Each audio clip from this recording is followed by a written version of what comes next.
Καλησπέρα σας, καλοί φίλοι τηλεθεατές. Καλώς ορίσατε στην εκπομπή μας Faces, πρόσωπα. Απόψε έχω μαζί μου ένα πολύ γνωστό σε πολλούς από εσάς πρόσωπο. Before I go to that, let me just say thank you to my sponsors. I'd like to say a big thank you to Mr. Melis Kouris and his family. Autumn Gardens and Anastasia Lodge, thank you very much. And welcome Línda Παπαδοπούλος. There was, the well-known, is it Greek Cypriot or shall I say Cypriot? Yeah, either works. Either works. Yeah. Okay. Welcome, Línda. Welcome. Lovely to be here.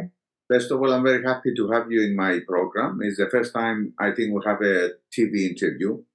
I talked in the past for the radio, but this time is the first interview in, Hellenic TV.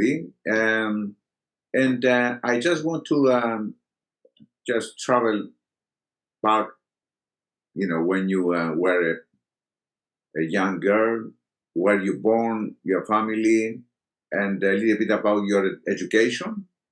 Sure. Sure. So my parents are both from Cyprus. They both moved to Canada and met there, and I kind of feel there weren't that many Cypriots, so they were very probably happy to meet each other and get married over there.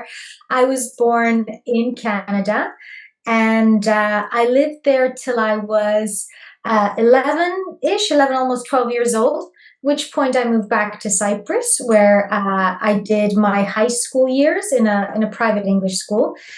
Γι' αυτό μιλάω ελληνικά, αλλά τα αγγλικά μου είναι πάρα πολύ καλύτερα από τα ελληνικά. Ναι, αλλά εντάξει, τα ελληνικά σου είναι καλά. Never mind, don't worry about it. So I did I was there till I was 18, and then I went to Canada to do my first degree. And at the time, I wanted to do your job, George. I wanted to kind of. Sorry? You want to become a journalist, you mean? Yeah, I loved writing. I loved journalism. But in Canada, they have a liberal arts system. So what you do is you have to take courses in various different areas. And one of the courses that I took was psychology. And when you're confronted with somebody who's just got a beautiful mind, we had the most amazing psychology lecturer. He kind of his interest in sort of human behavior was just actually made me realize that what I loved about writing, what I loved about journalism was that human story. And because I'm a bit of a nerd at heart, I'm a bit of a scientist at heart, the idea that there was a behavioral science that combined the two, well, I changed my major and I never looked back. I did my first degree there. I then moved to the UK, where I did my clinical training and did my PhD. After that, I began publishing quite widely. I've written, I think it's 10 books, published many articles. I wrote for Cosmopolitan magazine for years. I then still do several TV shows, TV shows for many years now. I've been lots of news programs on CNN, on Sky. I've had some amazing adventures. I've advised government and policy. I've, spoken both in sort of Brussels and over here in the UK. For politics. It's been a wonderful ride, and I'm one of those lucky people that I think I fell into a topic that I loved and excited me and kind of fed me intellectually very early on. So I've been one of those very lucky people that figured out what they wanted to do, and I think it's because of that I've been lucky enough to have this great career. So it's a beautiful journey, yes. And you still, in this business. I mean.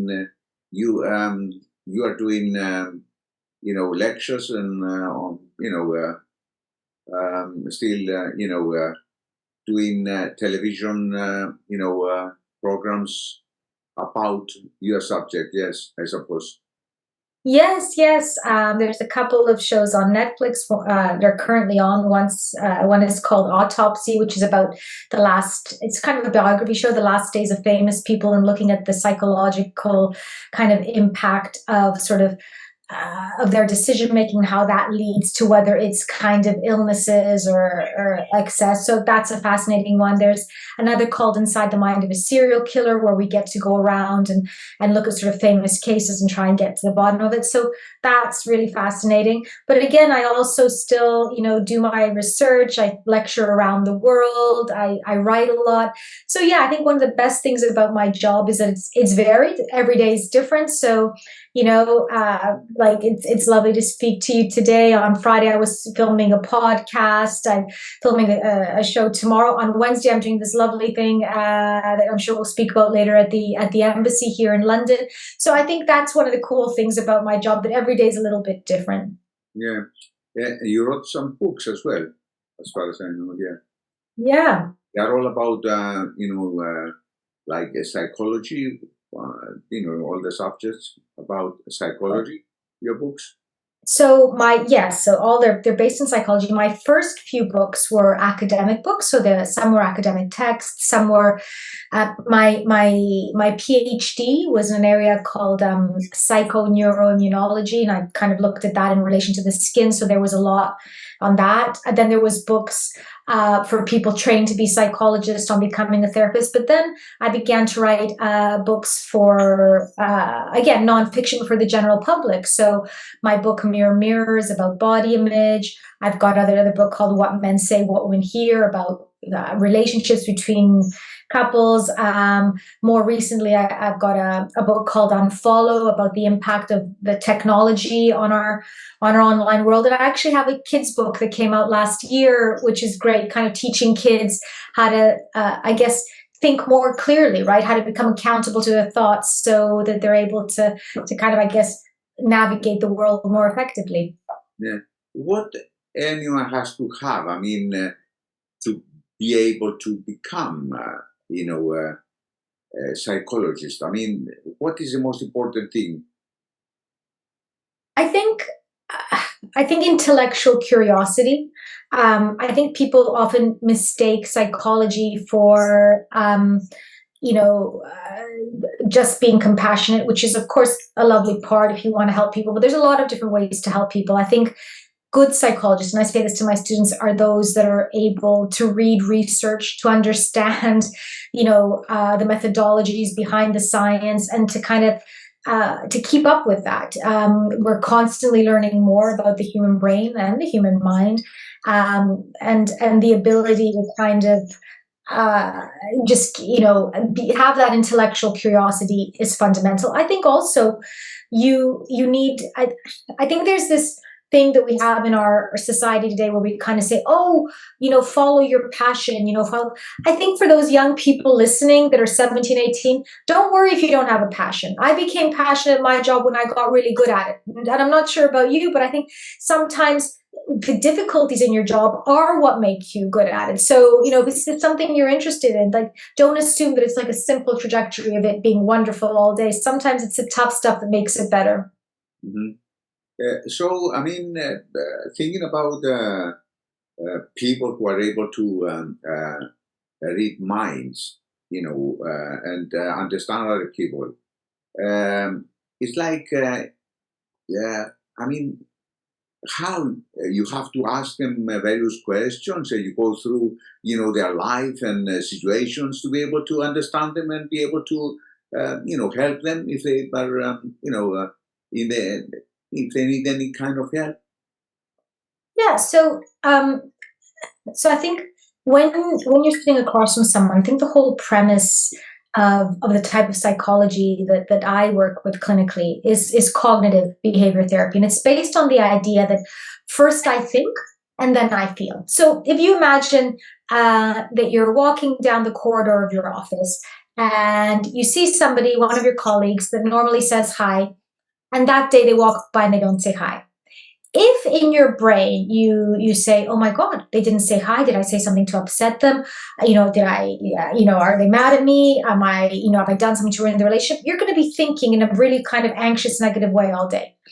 You might be walking by and they don't say hi and you think, oh, they didn't see me. I'll catch them later. In which case, the rest of the day you'll be fine. You won't be worried about it. So the same thing happened, but the way that we think about it affects the way that we feel. So if we can put to the test the way that we think about things, we can impact the way that we feel. And I think that's what a lot of psychology is based on. So whether we're talking about anxiety or depression or sort of those intrusive, obsessive thoughts that we get sometimes, it's about being able to think about how we think. The idea of catastrophizing. Maybe one small thing goes, so we're having this lovely interview now, and maybe, I don't know, I sneezed during the interview and I can't get it out of my mind. Why did I sneeze? It was the middle of the interview and it ruined it. That's catastrophizing, right? If I'm able to say, okay, people sneeze. It's one of those things. I can let it go. I'm easier with myself like that. Or the idea of maximizing, see, coughing, sneezing, maximizing the negatives and minimizing the positives. People will often do that. All or nothing thinking. Either it's perfect or it's terrible. So if you can begin to spot these sort of irrational, negative ways of thinking, then you're more likely to feel better about how you navigate the world. So what are the most common things people are coming up to you and ask you to help them? What are they? I think what we say the common cold of psychology tends to be anxiety and depression. We see a lot of that. I think it's hard to navigate the world. I think a lot of reasons. I'm not sure that our technology is only good for us. I think there's good parts of technology, but I think it can be very isolating. I think young people especially tend to compare themselves to others in a way that's far removed from anything we've ever seen before. So we're seeing a lot of body image issues coming out. I think post-COVID, a lot of people got so used to, being used to being away from other people that, I think there's a social anxiety. People feel really lonely now, feel, disconnected. I think that families don't live as near to each other as they used to. A lot of that social support is gone. I think, there's a lot going on. That's not to say it's all, doom and gloom, but it is to say that it's important that we pause, we take our own temperature, and when things aren't right, we try and address that. Mm-hmm. You're based in London, but you're traveling to America, Canada, and other countries, I suppose, and you traveling for, just to take part in special events. That's right. Yeah. No, traveling's a nice part of my life. My daughter now studies in America, so whenever I get a chance to go out there, whenever I'm invited, I'm like, absolutely, anything that'll take me out there. Mm-hmm. Are your parents still in Canada or in Cyprus? They're in Cyprus. They're in Cyprus, yeah? Limassol. Limassol, yeah, I suppose. You going to Cyprus very often? You traveling? Yes. I was there a couple of weeks ago. I'll be back there in March. I'm giving another talk out there in March. Yeah, I'm there often. Okay, and you have any special, occasions where you are a guest? For example, as far as I know, you are going to be a guest this Wednesday in a special event organized by the, Cyprus Embassy in London.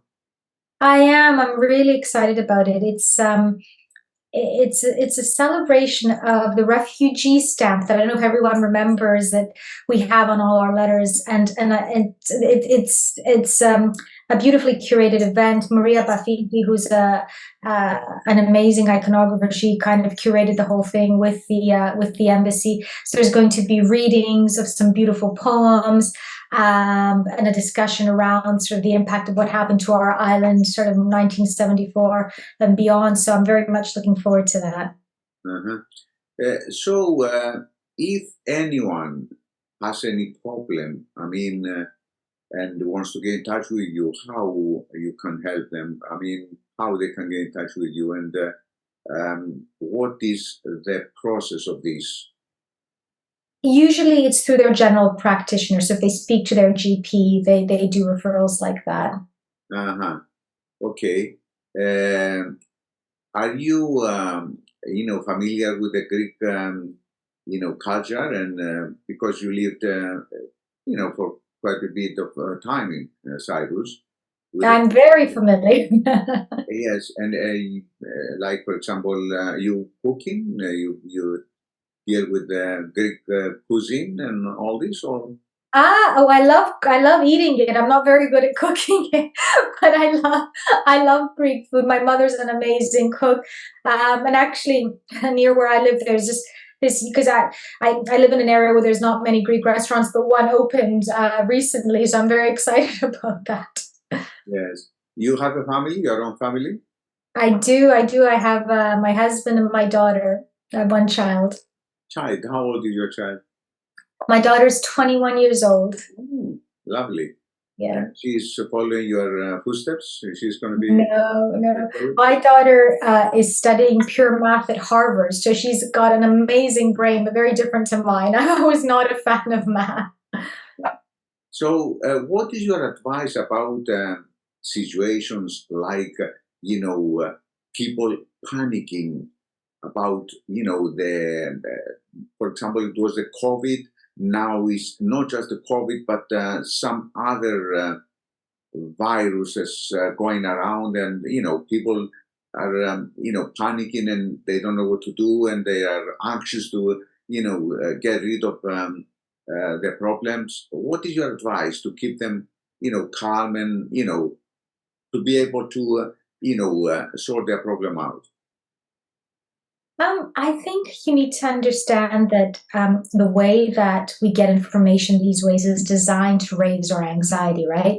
So our brain responds to novelty with thinking it's more likely to happen. So when something's new, there's a new disaster, your brain's going to want to read about it more and think about it more, and it's also going to overestimate the chance of it happening. So you need to remember that all of our media now is about grabbing our attention. So everything is not only going to be new and or made to seem new, but it's also going to be made to seem very threatening. Again, when something's very threatening, we're more likely to overestimate it happening. And when it's very disastrous, which is why when we see a plane fall, we overestimate our chances of being in a plane crash. Now, by no means does it become more likely that you're going to be in a plane crash just because you saw one, but that's the way the brain works. So I think understanding the impact of what you read, being careful about the sources of media you consume, because I think there's a lot of sensationalist media out there.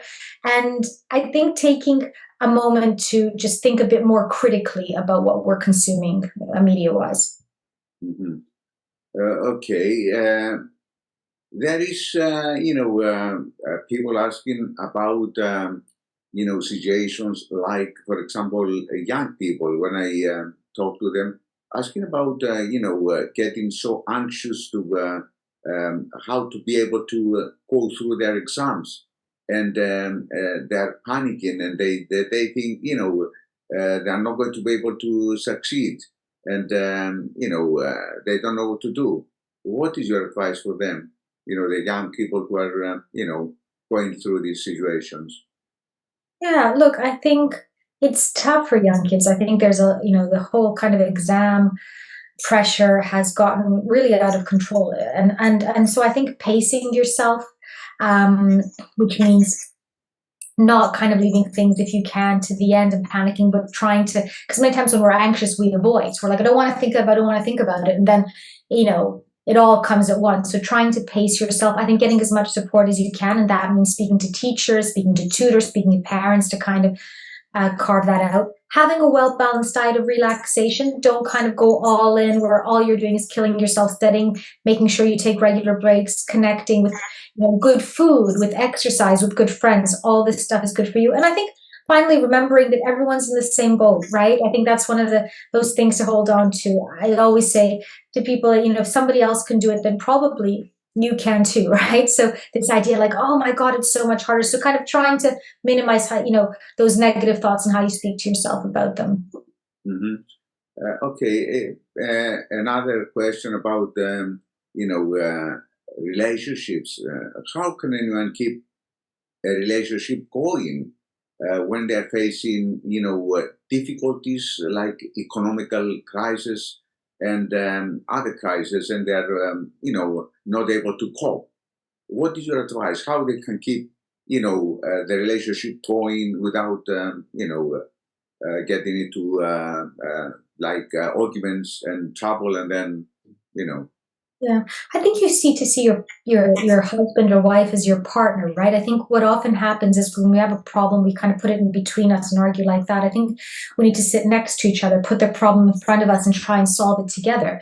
You know, life is a series of challenges that you solve, and then you move on to the next one. I think we need to begin to see problems like that, not like these horrible monsters that we have to slaughter, but rather these puzzles that we have to figure out together. And I think with your partner, if you can, you know, do that thing where you're on the same side trying to solve this, right? So whether it's a division of labor when it comes to who's bringing money in or who's responsible for, managing the finances, or, you know, taking pressure off at home, sitting down and talking about who, you know, is better at doing what and how you can support each other. You know, when you argue, also making sure you're arguing for the right reasons. There's healthy arguing, and arguing is about trying to get to a place where you better understand each other. And then there's unhealthy arguing, which is about just trying to win the argument. That's not the point of arguing. So, you know, if the argument is around, you know, how to best budget money, instead of kind of sticking to your point, listen to each other's point. You know, have a discussion with all the goodwill and sincerity, kind of let's find a solution. This is not about you or I winning. This is about us together. And if you can do that in all your arguments, then you have a much better chance of having that relationship develop health. Have you got any plans writing more books? What are your future plans? I'm researching a book at the moment, but I'm not writing one, so we'll see. Watch this space. Okay. So, is there anything else to add to these? I mean, would you like to say something special to our audience, just to make them feel better if they have any situations that they're not happy about it? You know what? It's what I always used to say to my little girl as well. There's a solution to every problem. There's nothing in this life that, you know, that can't be made better by thinking it through with compassion and time and effort. So, you know, usually what we're feeling in the moment when we're expressing it through our feelings feels much better, much bigger than it is. So take your time, get the support you need, ask for help, and just remember that, this too shall pass. Better days always come. So it's just about having that patience and that positivity. And yeah, thank you so much for having me on your show. It's been a real pleasure, and I hope to see lots of people at the embassy on Wednesday. Okay, before we close our conversation, obviously you know about the invasion of Cyprus, and it's been 50 years. This year is 50th anniversary of the invasion of Cyprus. And what are your thoughts about that?